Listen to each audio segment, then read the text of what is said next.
The Clemson Tigers, by far one of the most polarizing programs in the last couple of years in college football. Dabo Swinney's done some controversial things at the helm and, some questionable quarterback play, coordinators leaving, assistant coaches leaving. We're going to get into a bunch of that stuff in this video. But, Drew, starting off, DJ Uyunglele in the Georgia Tech game, he showed some signs that he didn't develop too much in the offseason and that some of his bad tendencies are here to stay maybe. Yeah, 100%. DJ Uyunglele, the dude hasn't improved to me. I didn't see much improvement at all from last season until the game they played this past Monday against Georgia Tech. And keep in mind, this is Georgia Tech we're talking about here. There's 130 whatever FBS schools or however many there are. Georgia Tech is within that like 110 to 120 range. I can't really tell y'all how bad Georgia Tech is. I really can't stress it enough. And there were some throws that DJ made that were okay and looked good to wide open receivers that actually completed, accurately. But in terms of just the overall, I watched the film, I watched every single play, every single pass this guy thrown. He still looks clumsy when he's moving around. He still takes too long in the pocket. He's staring down receivers. I mean, this is a 5-star quarterback playing for the University of Clemson, a school with historically great quarterbacks in college football. You can't have quarterbacks that are taking too long in the pocket. You can't have quarterbacks that are staring down one receiver, and then if it's not there, you just tuck and just don't know what to do. And that's exactly what we saw in the Georgia Tech game. And as far as the running game goes for Clemson as well, they didn't run the ball too efficiently. Clemson didn't score until early in the second quarter off a blocked punt, which they got at their Georgia Tech's 5-yard line, and it still took them all 4 plays to score. This offense to me hasn't improved one bit. It didn't improve in the spring game earlier this year. It didn't improve in week 1. And if that's the case, if this is the offense you're going to get from Clemson this season, they're not a top 5 team. They're not a playoff team. They might not even be a team to win the ACC this year. And that's saying something because a lot of the teams in the ACC this year have been very disappointing, even after 1 week. And I'm throwing Clemson along with that pile as well. There is no separation between Clemson and any of these other ACC title contending teams. Your Miamis, your North Carolinas, your NC States. If Clemson comes out playing with this offense, those 3 teams I just mentioned could very well beat Clemson. Yeah, as far as DJ goes, a lot of the bad tendencies that he has, you don't see a lot of quarterbacks shake. Stiffness in the pocket, like you were talking about, clumsiness. He's just stiff in there. He's not moving his feet. He doesn't have much awareness. Early in the game, it was a 3rd down. I think it was 3rd and 8. They were driving in. He had all day to throw, but he just had no pocket presence. He took a coverage sack. But it wasn't even a coverage sack because he had 2 receivers open down the field. It's things like that I see. And over the course of a quarterback's career, you would expect him to, have some development in those areas. His other bad tendency that I see from quarterbacks that's usually really hard to shake is his slow delivery.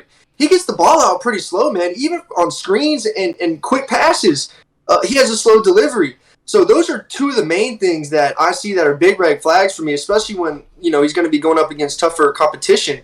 And like you said, this Clemson offense, it's definitely not the offense that we're used to seeing from Clemson. Now, I think that the run game did pick up as the game drug on, but that could just be from, Clemson having the personnel, the size advantage, the depth advantage, and they're just going to, through war of attrition, just, start to have success in that area. But I think for Clemson's offense, for them to have success, they're going to have to turn into a heavy quarterback run offense. And they're going to have to not put DJ in too many decision-making situations because that's another big problem that he has. Whenever he was taking pressure one play, and instead of just taking the sack, he took an intentional grounding and just, kind of slung it as he was getting tackled. That could have been a pick or a fumble. That's a bad decision that you do not want to see an experienced college quarterback have. Yeah, and another thing about, Clemson's offensive line, and yeah, DJ isn't playing behind the best offensive line of football. Everyone knows Clemson's offensive line isn't the best. But as you said, they did have some good protection, and there were some plays where DJ did have a lot of time to throw, and like you said, he would just sit and take a coverage sack. And and it goes back to what I was saying earlier with the coverage sack thing. You go back and watch some of the film, I mean, there were receivers that he still could have delivered the ball to, and what an elite quarterback does, and I say this all the time, elite quarterbacks can throw receivers open.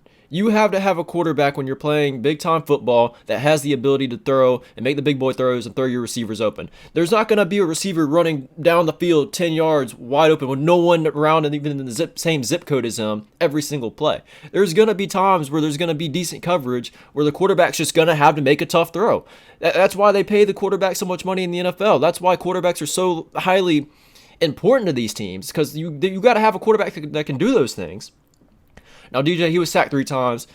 And this is getting into another topic I want to talk about, is Clemson's inability to use the transfer portal. This whole ideal that Dabo's using in terms of he wants players that are just committed to Clemson. He doesn't want to grab people from other teams because they're not going to be familiar with Clemson culture. They want people from the time they're age 10 to be thinking of Clemson and going to Clemson. That's not going to work anymore. That's not going to work anymore. Yeah. The best example I can use for this is Nick Saban. He went and got in the portal this past season and got an offensive lineman starting for him today that played for Vanderbilt. That's the worst SEC team there is. That's historically one of the worst Power 5 teams there is. And so with that being said, if Alabama and Nick Saban could go pick an offensive lineman out of Vanderbilt, that just means there's so much talent in the portal from a bunch of different teams that Dabo could have went and got and filled the holes for this offensive line. That's why you use the transfer portal. You use it as a Band-Aid to fill in, weaknesses on your offense or defense.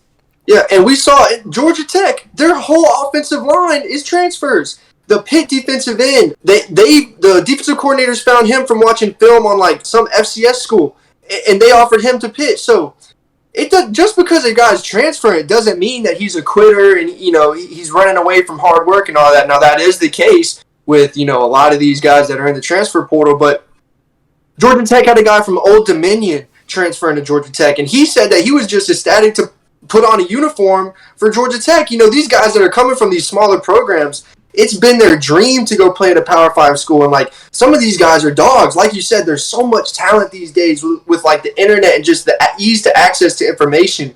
You and me talk about it all the time. The game has changed so much just in the last 5 years. Just like the skill gap of what makes an average player has just increased so much in the last just 5 years. So there's talent everywhere. You have to be able to adapt. And your example about Nick Saban, spot on. And I use Nick Saban as an example for a lot of times about adapting, because he's adapted so many times throughout his career. And I think that's what separates, even just a great coach from an all-time great, one of the greatest of all time, if not the greatest of all time.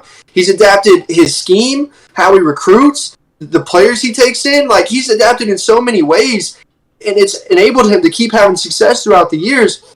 And that's what's going to separate Dabo from these other guys like Nick Saban. Dabo's a great coach, don't get me wrong, but he's treating Clemson like it's ancient Sparta. Like you were saying, these guys got to be brought up from a young age and bleed and be bred for Clemson football. And that's just not the world we live in today. But you can still implement the culture and the discipline that you need to in a team. You see Nick Saban do it all the time. Nick Saban does not put up with BS. And if your culture truly is great, like in Alabama's, you'll have other people, players on your team speaking up for you. Like, here's an example I'll give you. Julio Jones was working out at the Alabama facilities, and he saw one of the Alabama receivers pitching a fit over a drop ball or some stupid shit like that. And Julio Jones went up to him and told him, this isn't how we do it at Alabama. Right? And that just shows you, like, a good culture like that, a great coach like that's not going to leave you, man. And that's what football is all about. It's all about developing young men.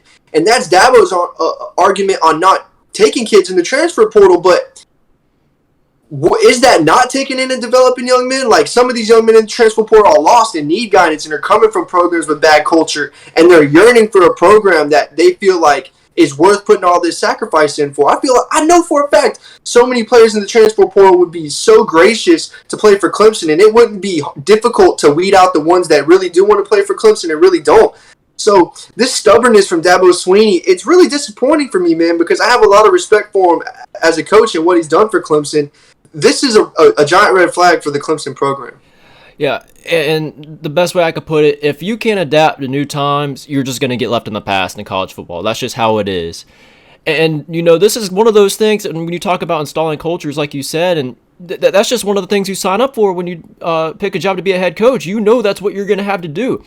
You only have players for 3-4 years. In a lot of cases nowadays with the transfer portal, some of these players are only going to be there for a year or two.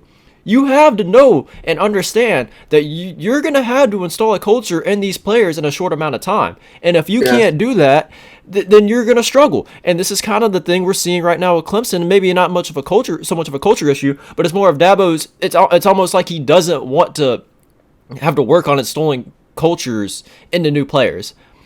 And you just got to look past that. You really do. And I'm not sure if we brought up this stat already or not, but I saw a list of teams that the amount of transfers they brought up from the portal in the Power 5. And Clemson was the least amount, was 0. They brought in 0 people from the portal.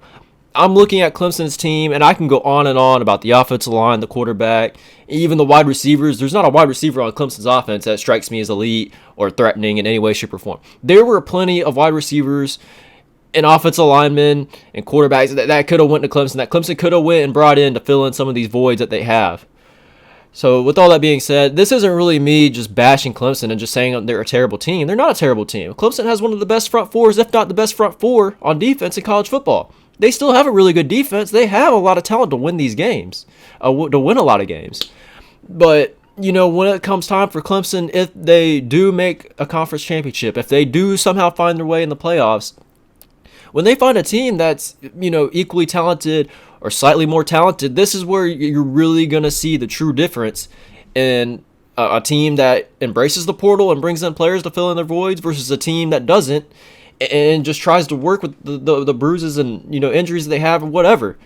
Yeah. You know, so that's when we're really going to see it. And, you know, Clemson's very vulnerable to losing a game or two, like I said earlier, to a team like North Carolina or an NC State or someone along those lines. Very vulnerable. Yep, Pitt.